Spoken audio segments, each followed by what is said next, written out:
அன்புள்ள பக்தர்களே, எத்தனை காலம் இருந்தாலும் ஆனால் தவறவிடாமல் உங்கள் வீட்டின் முன்னிலையில் இந்த 2 மரங்களை நட்டுவிட வேண்டாம். ஏனெனில் இந்த மரங்கள் நிவாரணம் மட்டுமல்ல, வீட்டின் அமைதி மற்றும் சந்தோஷத்தையும் அழைக்கக்கூடியவை. இப்போது நீங்கள் கேட்டுக்கொள்வீர்கள், ஏன் இது சொல்லப்படுகின்றது? வாருங்கள், ஒரு பழமையான கதை மூலம் தெரிந்து கொள்வோம். ஒரு சமயத்தில் தெய்வி லக்ஷ்மி நேரடியாக பகவான் ஸ்ரீகிருஷ்ணரை கேட்டாள். ஏய் கணேசா, தயவு செய்து எனக்கு சொல்லுங்கள், மனிதன் எந்த மரங்களை நட வேண்டும்? எந்த மரங்களை வீட்டின் முன்னிலையில் நட வேண்டும்? இதனால் வறுமை நீங்கும், சண்டைகள், நோய்கள், பயம், பேய்பிசாசு போன்ற அனைத்து அசிங்கங்களிலிருந்தும் பாதுகாப்பு கிடைக்கும். பகவான் ஸ்ரீகிருஷ்ணர் சிரித்தபடி கூறினார்கள், தேவி, இன்று நீங்கள் கேட்ட கேள்வி அனைத்து மனித சமூகத்தின் நலனுடன் தொடர்புடையது. மரங்கள் வெறும் நிழல் கொடுக்கும் அல்லது பழம் தரும் பொருட்களல்ல, அவை சக்தியின் கங்களாகும். நன்மை மற்றும் தீமையையும் கொண்டு வருகின்றன. ஒவ்வொரு மரத்தின் தனித்துவமான தாக்கம் உள்ளது. சில மரங்கள் வீட்டில் செல்வம் மற்றும் சமாதானத்தை கொண்டு வரும், மற்ற சில அதிர்ஷ்டம் இல்லாமல் கஷ்டங்களையும் தருகின்றன. பகவான் ஸ்ரீகிருஷ்ணர் தொடர்ந்து கூறினார்கள், தெய்வி லக்ஷ்மி,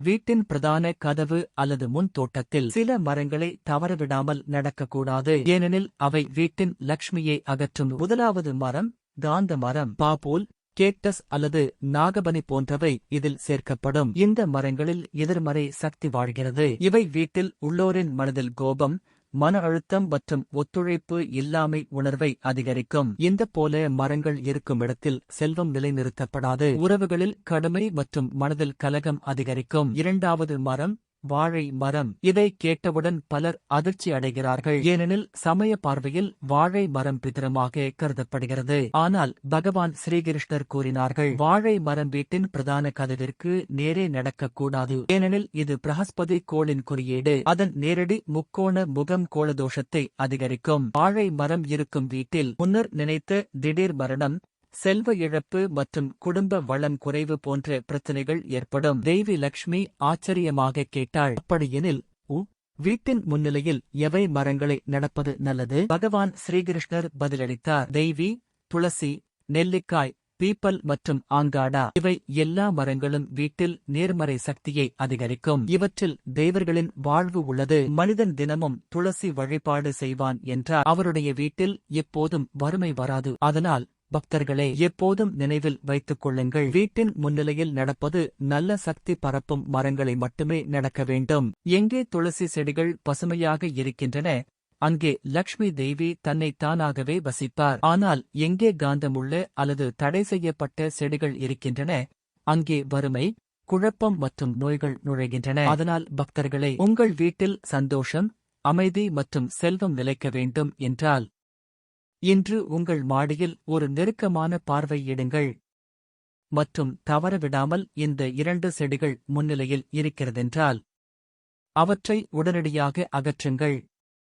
ஏனெனில் தவறான செடிகள் இருக்கும் இடத்தில் நல்வாழ்வு நுழையாது. ஒரு சமயத்தில் தெய்வி லக்ஷ்மி பகவான் ஸ்ரீகிருஷ்ணரை கேட்டாள், ஏய் கணேசா, தயவு செய்து சொல்லுங்கள், மனிதன் தனது வீட்டிற்கு அருகில் எந்த மரங்களை நட வேண்டும் மற்றும் எந்த செடிகள் தீமையான பலன்களை தரும்? பகவான் ஸ்ரீகிருஷ்ணர் சிரித்தபடி கூறினார்கள், தெய்வி, உங்கள் கேள்வி அனைத்து மனித சமுதாயத்தின் நலனுடன் தொடர்புடையது. மரங்கள் வெறும் நிழல் தருவதில்லை, அவை நேர்மறை மற்றும் எதிர்மறை சக்தியையும் பரப்புகின்றன. வீட்டின் முன் சரியான மரங்களை நடப்பது வீட்டின் கதவு சரியான திசையில் இருப்பது போல அவசியம். பகவான் ஸ்ரீகிருஷ்ணர் தொடர்ந்து கூறினார்கள், தெய்வி, நான் எந்த செடிகள் நன்மை தரும், எந்தவை தராது என்பதை பேசுவதற்கு முன்பு நான் உனக்கு ஒரு பழமையான கதையைச் சொல்ல விரும்புகிறேன். இந்த கதையை கேட்கும் போதெல்லாம் பாவங்கள் அழியும் மற்றும் வறுமைக்கு முடிவு காணப்படும். முன்பு காலத்தில் நடுத்தர நாடு என்ற ஒரு அழகான நகரம் இருந்தது. அந்த நகரில் கோபால் என்ற ஒரு வயஸ்யன் தனது மனைவி சுமித்ராவுடன் வசிக்கிறார். கோபால் பகவான் விஷ்ணுவின் பெரிய பக்தர். அவர் தினமும் விஷ்ணுவை வழிபடுகிறார், தானம் தருகிறார் மற்றும் எல்லோருக்கும் நன்மை எண்ணுகிறார். ஆனால் மெதுவாக அவரது வீட்டில் விசித்திரமான மாற்றங்கள் நிகழத் தொடங்கின. செல்வம் குறைந்து வர்த்தகம் நிறுத்தியது. மற்றும் சுமித்ரா மீண்டும் மீண்டும் நோய்வாய்ப்பட்டார். கோபால் மிகவும் கவலையடைந்தார். அவர் பகவான் விஷ்ணுவை பிரார்த்தித்தார். ஏய் கணேசா, நான் ஒருபோதும் யாருக்கும் தீம் செய்யவில்லை. இனிமேல் என் வீட்டில் வறுமை எப்படி வந்தது? அப்போது ஒரு இரவு பகவான் ஸ்ரீகிருஷ்ணர் தன் கனவில் நேரடியாக தோன்றினார்கள் மற்றும் கூறினார்கள், கோபால், உங்கள் வீட்டின் முன்னிலையில் நின்று இருக்கும் மரம், அந்த மரமே உங்கள் எல்லா பிரச்சனைகளுக்கும் காரணமாக இருக்கிறது. கோபால் கேட்டார், ஏய் கணேசா, எந்த மரம்? பகவான் கூறினார்கள், அது காந்தமுள்ள பாபூல் மரம். எங்கே காந்தமுள்ள செடிகள் இருக்கின்றன, அங்கே சண்டை, வறுமை மற்றும் நோய் வசிக்கின்றன. அடுத்த நாளே கோபால் அந்த மரத்தை அகற்றினார் மற்றும் அதனிடத்தில் துளசி செடியை நடினார். துளசி செடி வைக்கப்பட்ட பிறகு அவரது வீட்டில் மெதுவாக சந்தோஷம் மற்றும் அமைதி திரும்பி வந்தது. வர்த்தகம் மீண்டும் தொடங்கியது மற்றும் சுமித்ரா முழுமையாக குணமடைந்தார். பகவான் ஸ்ரீகிருஷ்ணர் தேவி லக்ஷ்மியிடம் கூறினார்கள், ஏய் தேவி, இதுவே காரணம், ஏனெனில் வீட்டின் முன்னிலையில் காந்தமுள்ள செடிகள் அல்லது வாழை செடி வைக்கக்கூடாது. காந்தங்கள் கோபமும் சண்டையும் அதிகரிக்கின்றன மற்றும் வாழை செடி பிரதான கதவிற்கு அருகில் இருப்பதால் கோளதோஷம் ஏற்படுகிறது. இது இரண்டும் வறுமையை அழைக்கும். இதற்கு மாறாக ஸ்ரீகிருஷ்ணர் தொடர்ந்தனர், யார் தன் மாடியில் துளசி, பீப்பல் அல்லது நெல்லிக்காய் நடிப்பாரோ அவருடைய வீட்டில் தேவர்கள் தன்னை தானாகவே வசிக்கின்றனர். அங்கு செல்வம், அமைதி மற்றும் திருப்தி நிலைநிறுத்தப்படுகிறது. பக்தர்களே, நீங்கள் விரும்பினால் உங்கள் வீட்டில் சந்தோஷம், அமைதி மற்றும் செல்வம் எப்போதும் நிலைக்க இன்று உங்கள் கதவின் முன்பில் பாருங்கள். அங்கு லக்ஷ்மியை சிரமப்படுத்தும் செடிகள் இருக்கிறதா என்பதைச் சோதியுங்கள். அவற்றை அகற்றுங்கள் மற்றும் நல்ல செடிகளை நடுங்கள். நினைவில் வைக்கவும், எங்கே துளசி பசுமையாக வளர்கிறது, அங்கே லக்ஷ்மி தேவி தானாகவே வசிக்கின்றார். இது இன்று வந்த தெய்வீக கதை. பகவான் ஸ்ரீகிருஷ்ணர் மற்றும் தேவி லக்ஷ்மியின் உரையாடலின் மூலம் ஒவ்வொரு வீட்டிலும் சந்தோஷத்தை கொண்டு வரும் ஒரு செய்தி. நீங்கள் இந்த கதையை விரும்பினால் லைக், ஷேர் மற்றும் சப்ஸ்கிரைப் செய்ய மறக்காதீர்கள். உங்கள் சொந்த சேனல் கே தமிழ். இதை புரிந்து கொள்ள இது முக்கியம், ஏனெனில் இது நமக்கு கற்பிக்கிறது. சில சமயம் அறியாமையில் செய்யப்படும் ஒரு சிறிய செயல் முழு வாழ்க்கையையும் மாற்றக்கூடும். ஒரு சமயத்தில் நடுத்தர நாடு என்ற நகரில் கோபால் என்ற வைஷ்யன் தனது மனைவி சுமித்ரா இருவரும் தெய்வ பக்தர்களாக இருந்தனர். கோபால் தினமும் பகவான் விஷ்ணுவை வழிபட்டார், தானம் செய்தார் மற்றும் யாருக்கும் தீம் எண்ணவில்லை. அவருடைய வீட்டில் செல்வம், அன்னம் மற்றும் மரியாதை எல்லாம் இருந்தது. வாழ்க்கையில் எதுவும் குறையவில்லை, எந்த கவலையும் இல்லை. மெல்லிய இனிய பின்னணி இசை. சுமித்ராவும் வீட்டுப் பணிகளில் திறமைசாலி. அவள் காலை எழுந்தவுடன் பகவானின் பெயரை கூறி வீட்டை வாசம் செய்யும் போல் தோன்றியது. உடனே லக்ஷ்மி தேவி அந்த வீட்டில் தங்கியிருக்கிறாள் போல. மெல்லிய, மென்மையான குரலில் மாற்றம். ஆனால் பக்தர்களே, சொல்லப்படுகிறதே, சில சமயம் நன்மை வாயில்கள் மூடப்படுவதில்லை, நாம் தான் எங்கள் செயல்களால் அவற்றை மூடுகின்றோம். ஒருநாள் சுமித்ரா நினைத்தாள், ஏன் இல்லையா, வீட்டின் மாடியில் சில மரங்கள் நடக்கலாம். அதனால் வீடு பசுமையாக தோன்றும் மற்றும் சூழலும் பவித்திரமாக இருக்கும். அவளது நோக்கம் நல்லதாக இருந்தது. ஆனால் அவள் எவை செடிகள் நல்லவை மற்றும் எவை தீமையானவை என்பதை அறியவில்லை. மெல்லிய இசை, இரகசியமிக்க குரல். அவளுக்கு அழகாக தோன்றிய செடியை, அதன் நிறம் அழகாக இருந்ததால் அதை மட்டும் நடித்தாள். அவள் நீதர் பண்டிதரிடம் கேட்டாள், நோர் மூத்தோரிடம் ஆலோசனை பெற்றாள். இதுதான் அவளது மிகப்பெரிய தவறு.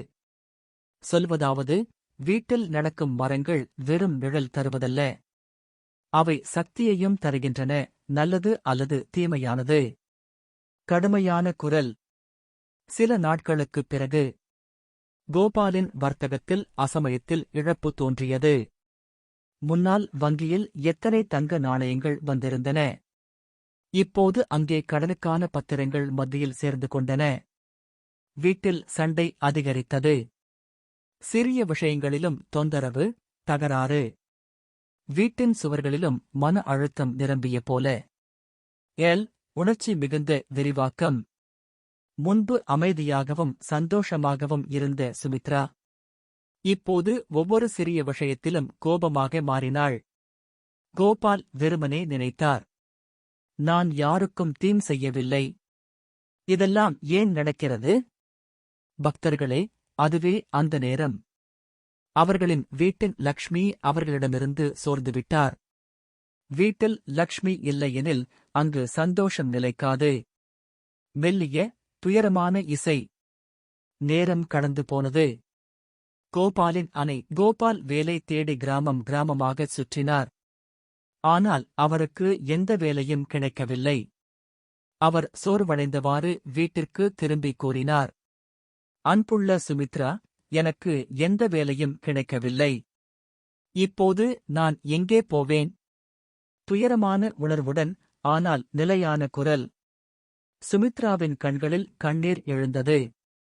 அவள் கூறினாள், அப்படியானால் இந்த நகைகளை விற்கலாம். சிறிது காலம் எப்படி வாழலாம்? கோபால் மனதை உறுதியானது செய்தார்.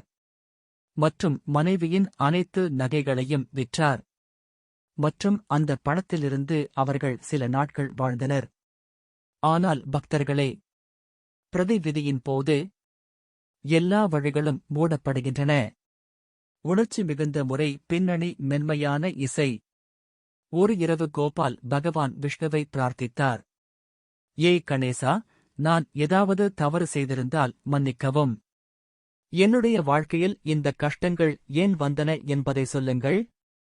அப்போது நித்திரை மற்றும் விழிப்புக்கிடையில் அவனுக்கு ஒரு தெய்வீக ஒளி தெரிந்தது. அந்த ஒளியில் இருந்து பகவான் ஸ்ரீகிருஷ்ணரின் குரல் கேட்டது. கோபால், உங்கள் வீட்டின் அனைத்து சோதனைகளுக்கும் காரணம் உங்கள் மனைவி அத்தில் நடத்திய அந்த மரங்களே. கோபால் அதிர்ச்சியடைந்தார். கணேசா, எந்த மரங்கள்? பகவான் கூறினார்கள், அந்த காந்தமுள்ள செடிகள் மற்றும் வாழை மரம். இதில் எதிர்மறை சக்தி உள்ளது. அந்த செடிகள் இருக்கும் இடங்களில் லக்ஷ்மி தங்கவில்லை. பகவான் மேலும் கூறினார்கள், நாளை காலை அந்த செடிகளை அகற்றி உங்கள் வீட்டில் துளசி செடியை நடுங்கள். துளசியில் என் சக்தி மற்றும் லக்ஷ்மி தேவியின் வாசம் உள்ளது. அடுத்த நாள் கோபால் அப்படியே செய்தார். அவர் காந்தமுள்ள செடிகளை அகற்றினார் மற்றும் மாடியின் நடுவில் துளசி செடியை நடினார். ஒவ்வொரு காலை மற்றும் மாலை துளசியை வழிபடத் தொடங்கினார். மெதுவாக அவரது வீட்டின் சூழல் மாறத் தொடங்கியது. முன்னால் சண்டை இருந்த இடங்களில் இப்போது அமைதி இருந்தது. முன்னால் வறுமை இருந்த இடங்களில் இப்போது செல்வம் வந்தது. வர்த்தகம் மீண்டும் துவங்கியது. மற்றும் சுமித்ரா முன்பைப் போல சந்தோஷமாக மாறினாள். பக்தர்களே, இந்த கதை வெறும் கோபாலின் அல்ல. உங்கள் வீட்டில் யாரும் எந்த செடிகளையும் பார்வையில்லாமல் நடக்கும் ஒவ்வொரு மனிதர்கள். ஆனால் அவர்கள் ஒருபோதும் அவர்களை தனியாக விடமாட்டார்கள். அவர்கள் சோதனை எதிர்கொண்ட போது அதன் முடிவு எப்போதும் நன்மை தரும். கோபால் மற்றும் அவரது மனைவி சுமித்ராவின் வாழ்க்கை இப்போது முற்றிலும் மாறியிருந்தது. முன்னால் சந்தோஷம் மற்றும் செல்வம் நிரம்பிய வீடு. இப்போது அதில் துக்கம், வறுமை மற்றும் நம்பிக்கையின்மை நிரம்பியிருந்தது.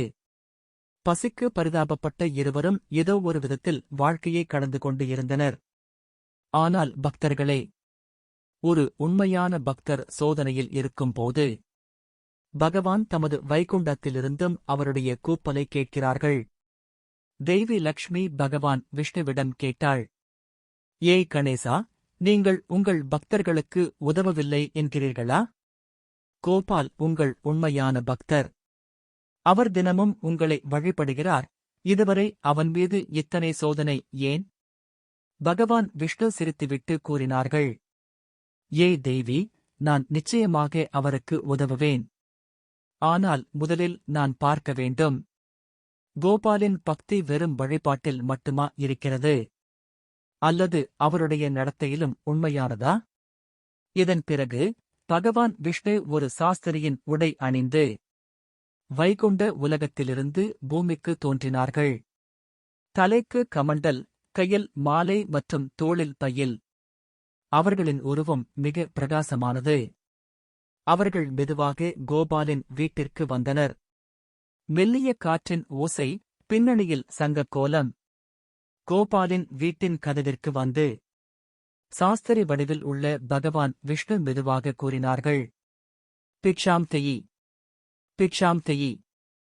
கோபால் கதவை திறந்து பார்த்தான்.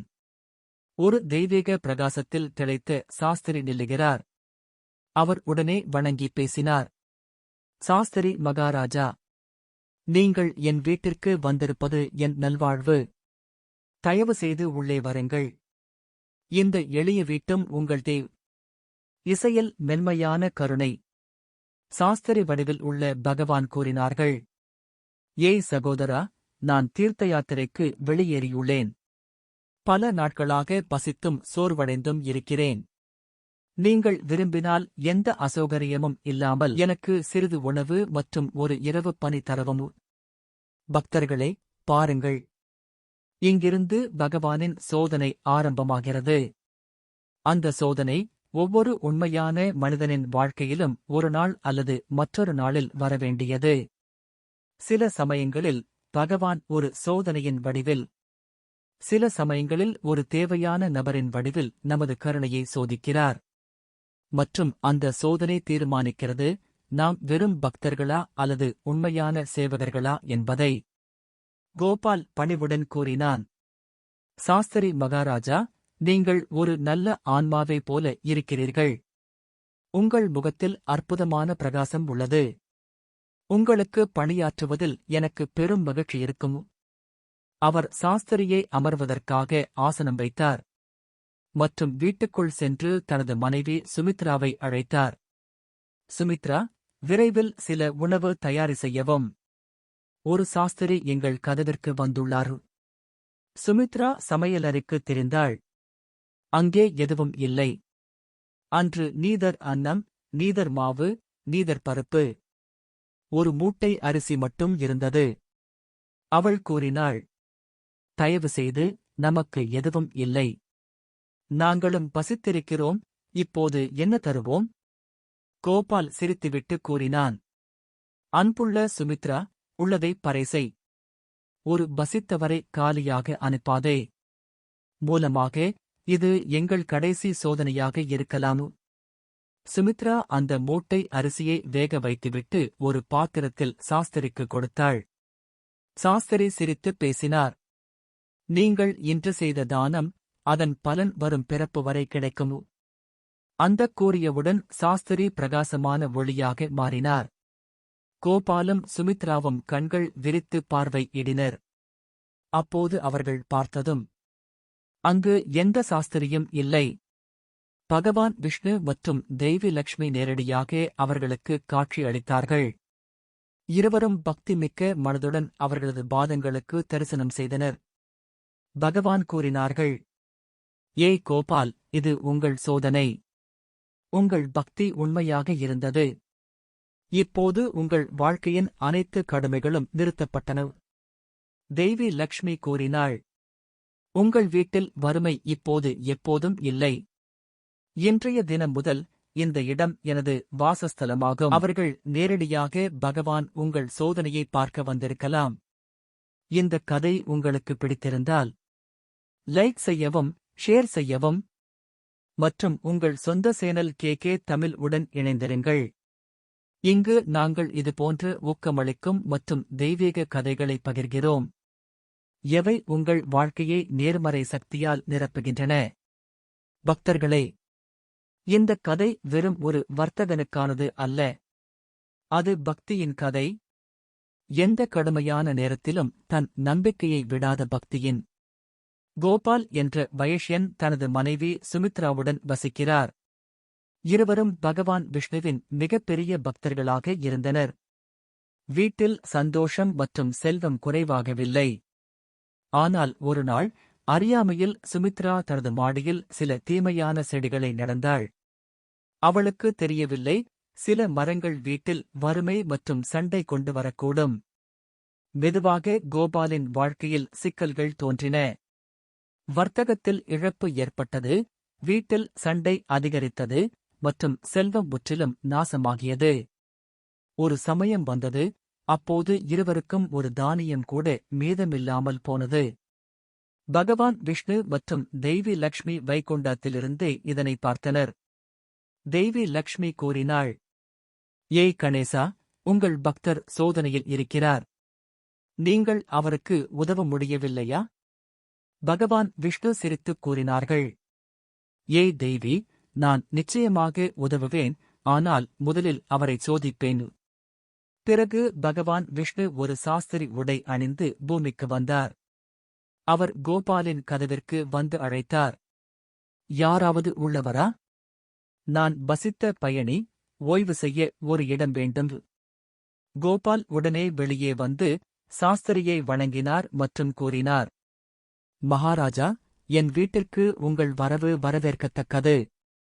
என்றாலும் எங்களிடம் எதுவும் இல்லையெனினும் உங்களுக்கு பணியாற்றுவது என் வாய்ப்பு. சாஸ்திரி வடிவில் உள்ள பகவான் வீட்டிற்குள் சென்றார் மற்றும் ஓய்வெடுக்கத் தொடங்கினார். கோபாலின் மனைவி சுமித்ரா இதனை பார்த்து கூறினாள், ஏய் தாயாரே, வீட்டில் ஒரு தானியமும் இல்லை. நாம் அவர்களை எதற்கு உதவ கூறினார்.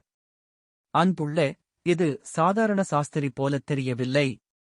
நான் எப்படி அவர்களுக்கு சேவை செய்யலாம் என்று முயற்சிப்பேன். அந்த பிறகு அவர் கிராமத்திற்கு சென்றார். அவர் செத்து வீட்டிற்கு வந்து பணிவுடன் கூறினார், செத்து சார், தயவு செய்து சிறிது பணம் கொடுங்கள். என் வீட்டிற்கு ஒரு சாஸ்திரி வந்துள்ளார். நான் அவர்களை பசித்தவாறு விட முடியாது. செத்து கடும் சிந்தனையுடன் கூறினார், உங்களிடம் எதுவும் இல்லை கோபால். நான் பணம் எப்படி திருப்பிக் கொடுக்கப் போகிறீர்கள்? கோபால் கூறினார், செத்து சார், நான் வாக்கு செய்கிறேன். நான் பணம் திருப்பிக் கொடுக்க முடியாவிட்டால் நீங்கள் என் வீட்டை எடுக்கலாம். ஆனால் இன்று எனக்கு ஒரு பசித்த சாஸ்திரியை சேவை செய்ய வேண்டும். செத்தின் இதயம் உருகியது. அவர் சிறிது பணம் கொடுத்து கூறினார், போ, ஆனால் நினைவில் வைக்க, நேரம் வந்தால் இந்த வீடு என் சொந்தம். கோபால் நன்றி கூறி சந்தையில் சென்று பால், அரிசி, மாவு, காய்கறிகள் வாங்கினார். அவர் விரைவில் வீட்டிற்கு வந்து கூறினார், அன்புள்ள, பகவான் நமது கண்ணை காக்கினார். இப்போது சீக்கிரம் சாஸ்திரி மகாராஜாவிற்கான உணவு தயார் செய்யு. சுமித்ரா முழு காதலுடன் உணவை தயார் செய்தார். மண்ணின் வாசனை, தீபத்தின் ஒளி மற்றும் பக்தி சூழல் வீட்டில் பரவியது.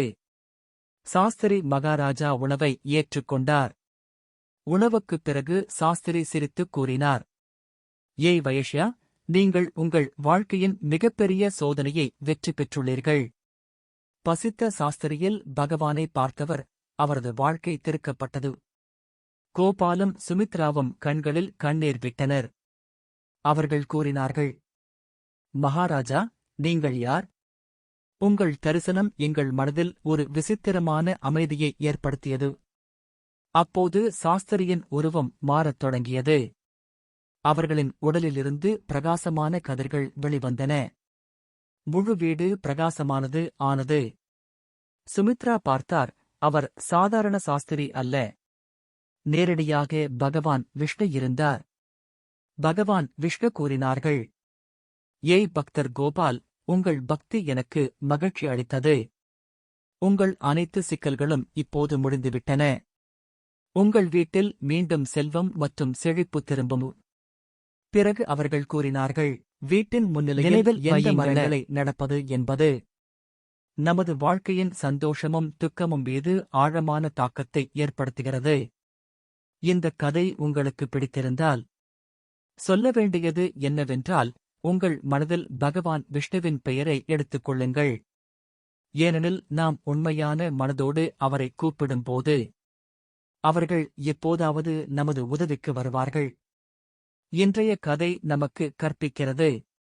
பகவான் தமது பக்தர்களின் சோதனைகளை எப்படி நடத்துகிறார்களோ மற்றும் வீட்டின் முன்னிலையில் எந்த மரங்களை நடப்பது போன்ற சிறிய முடிவுகள் எப்படி நமது வாழ்க்கையின் சந்தோஷம் மற்றும் செல்வத்தை பாதிக்கக்கூடும் என்பதை சாஸ்திரி மகாத்மா கோபாலின் பக்தி மற்றும் சேவையை பார்த்து மிகவும் மகிழ்ந்தார்.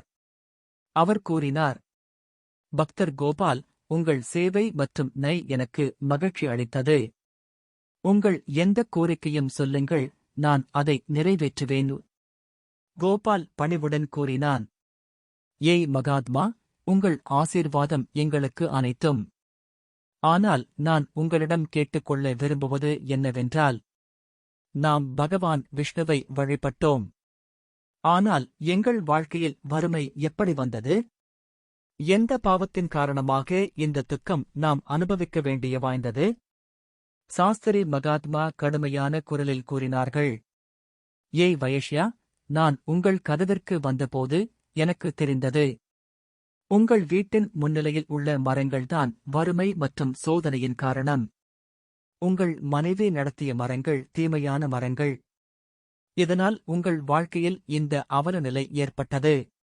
இப்போது அவற்றை அகற்று, அதற்குப் பதிலாக நல்ல மரங்களை நடவும். நான் உங்களுக்கு விரிவாக கூறுகிறேன், உங்கள் வீட்டிற்கு எந்த மரங்கள் பயனுள்ளதாக இருக்கின்றன. கோபால் கூறினார். ஏய் மகாத்மா, தயவுசெய்து விரிவாக கூறுங்கள். நான் உங்கள் கடமைக்கு கடனாக இருப்பேன். சாஸ்திரி மகாத்மா சிரித்தார் மற்றும் கூறினார்கள். சரி வயஷ்யா, கவனமாக கேளுங்கள். முதலில் எந்த நீராவி அருகில் பீபல் மரத்தை நடுங்கள். பீபல் பழம் நூற்றுக்கணக்கான யாகங்களுக்கான பலன் தரும்.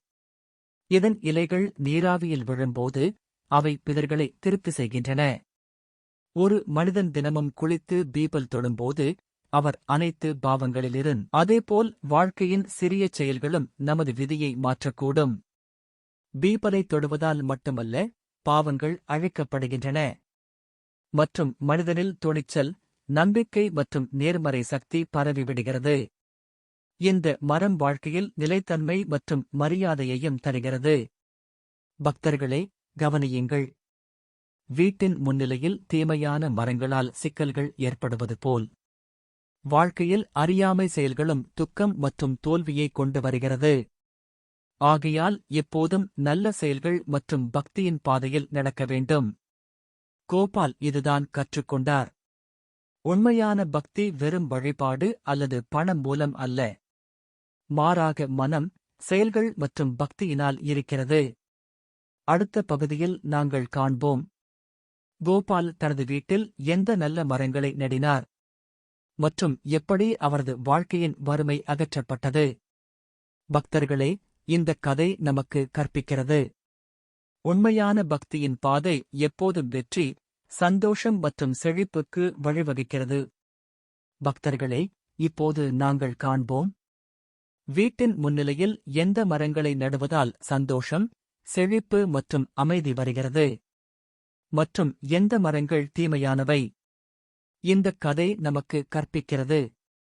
வாழ்க்கையில் சிறிய சிறிய முடிவுகளும் பெரிய பலன்களை தருகின்றன. பீபல் மரம். இந்த மரம் வாழ்க்கையில் அபூர்வ பலன்கள் மற்றும் அதிசயங்களை தருகிறது. இதன் வேரில் பகவான் விஷ்ணு, தண்டத்தில் சிவஜி, முனையில் பிரம்மா வசிக்கின்றனர். அமாவாசை நாளில் பீபலை வணங்கினால் அதனால் கிடைக்கும் பலன் ஆயிரக்கணக்கான மாடுகளுக்கு காக்கும் தானத்திற்கு சமமாகும். இந்த உலகில் பீபலுக்கு சமமான மரம் எதுவும் இல்லை. ஒரு மனிதன் பீபலுக்கு காயம் செய்தால் அவரது ஆன்மா நரகத்தில் தங்கும். பக்தர்களே, நினைவில் வையுங்கள். பீபல் பாவங்களிலிருந்து விடுவிக்கின்றது போல நமது சிறிய நல்ல செயல்களும் நமது விதியை மாற்ற முடியும். ஆம்லா மரம். இதன் பழம் மிகவும் பவமானது மற்றும் நல்லதாக கருதப்படுகிறது. இதனை நடப்பதால் ஆண் மற்றும் பெண் ஜீவன் மரண சுழற்சியிலிருந்து விடுபடுவர். ஆம்லா சாப்பிடுவதால் அனைத்து பாவங்களும் அழிகின்றன, ஆயுள் நீடிக்கும் மற்றும் நோய்கள் அழிக்கப்படும். வீட்டில் ஆம்லா இருப்பதால் பேய், பிசாச்சு